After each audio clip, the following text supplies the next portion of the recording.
ઉધના વિસ્તારમાં છેલ્લા કેટલાક વર્ષોથી પાલિકાની ડ્રેનેજમાં કેમિકલવાળા પાણી છોડવાની સમસ્યા વધી રહી છે। હવે આ સમસ્યામાં ખુદ ભાજપના જ કોર્પોરેટરે કાર્યવાહીની માંગ કરતા મામલો ગરમાયો છે। સુરતના ઉધના વિસ્તારમાં ગટરના પાણી અને કેમિકલના ભેળસેળથી જનજીવન બેહાલ છે। સ્થાનિકોએ કોર્પોરેશન અને ડ્રેનેજ વિભાગ સામે ગુસ્સો ઠાલવ્યો છે।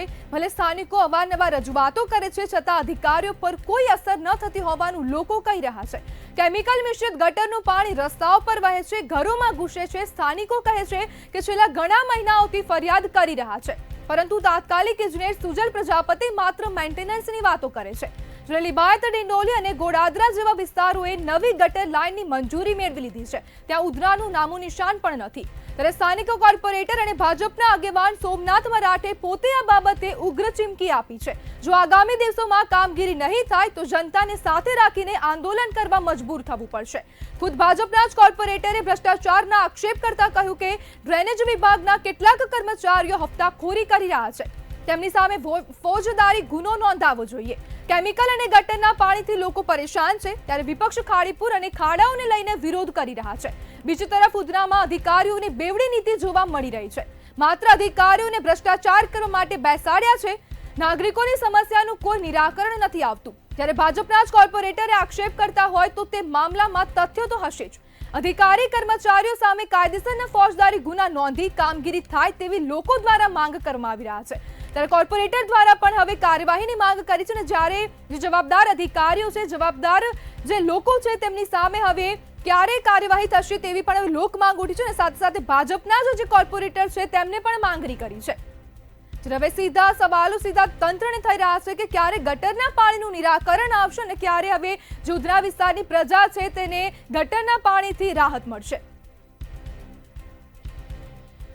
શાસન પક્ષ જ આક્ષેપ કરે તો તંત્ર શું કરી રહ્યા છે તેવા અનેક પ્રકારના પ્રશ્નો હવે અહીંયા ઊભા થઈ રહ્યા છે, અને જે ગટરના ગંદા પાણી છે તે લોકોના ઘરોમાં પણ ઘૂસી જાય છે, અને સાથે સાથે જે આરોગ્યને લક્ષી જે બીમારીઓ છે તેને લઈને પણ હવે લોકો પરેશાન થઈ રહ્યા છે, અને જવાબદાર અધિકારી સામે ફોજદારી કાર્યવાહી ક્યારે થશે તેવા અનેક સવાલો અહીં ઊભા થયા છે, અને કોર્પોરેટર દ્વારા પણ હવે સીધા જ આક્ષેપો કરી દેવામાં આવ્યા છે।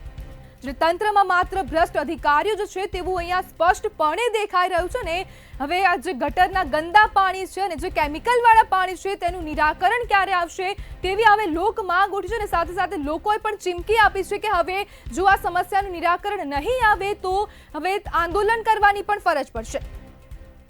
શાસન પક્ષ જ આક્ષેપ કરી રહ્યા છે તો ત્યારે તંત્ર શું કરી રહ્યું છે, ને તેવા અનેક પ્રકારના પ્રશ્નો હવે અહીંયા ઊભા થયા છે, અને જવાબદાર અધિકારી સામે ફોજદારી ગુના નોંધાશે કે નહીં તેવો પણ એક સવાલ છે। સુરતના ઉધના વિસ્તારમાં સ્થાનિકો ગટરના ગંદા પાણી અને જે કેમિકલ વાળું પાણી છે તેનાથી ત્રાહિમામ પોકારી રહ્યા છે। જ્યારે ભાજપના જ કોર્પોરેટર હવે સીધા આક્ષેપો કરી રહ્યા છે, અને શાસન પક્ષ જે આક્ષેપો કરે ત્યારે તે જે પણ આક્ષેપ છે તેમાં 100% તથ્ય હોય તે જરૂરી છે।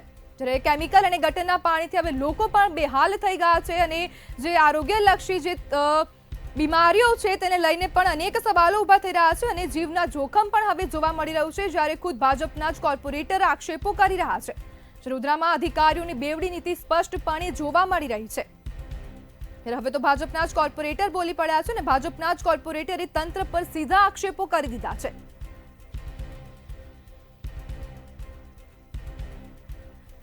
આપણી સાથે કોર્પોરેટર સોમનાથ મરાઠે જોડાઈ ગયા છે। જી, ભાજપના શાસનમાં જ કેમિકલ અને ગટરના ગંદા પાણી જોવા મળે છે, શું કહેશો?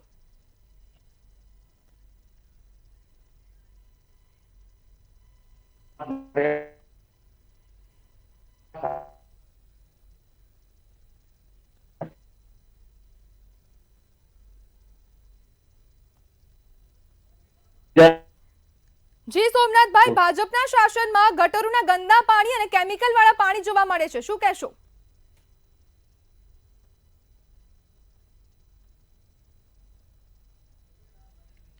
સુરતના ઉધના વિસ્તારમાં સ્થાનિકો ત્રાહિમામ પોકારી રહ્યા છે।